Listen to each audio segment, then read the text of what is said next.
This is a story about the time when I first came to Sunnyvale in 1968 to work at Westinghouse. I came from Annapolis, Maryland, where I worked at the Westinghouse Ocean Research and Engineering Center. We had come up with some subsea oil production equipment, and it was going to be built in the Sunnyvale Marine Division of Westinghouse.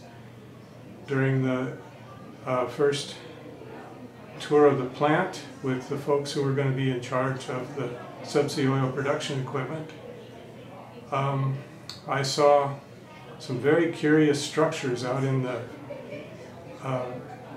assembly areas. One of them was what looked like an inverted bowl, but the size of a huge yurt frame made out of gray steel tubing, and inside of it had a woven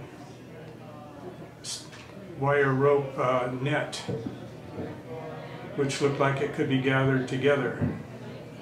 And I was scratching my head trying to figure out what that was, and the fellow that was going to be in charge of that program, Mr. Barakauskas, came over and said, "You never saw that." And I said, "All right." And that was the end of it, until about 3 years later when I learned what it was.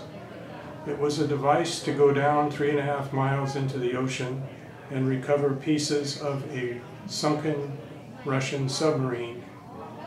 Westinghouse, Lockheed, and Hughes had gone together on this project to salvage a Russian submarine to get the code books and the nuclear warheads off of the missiles in it.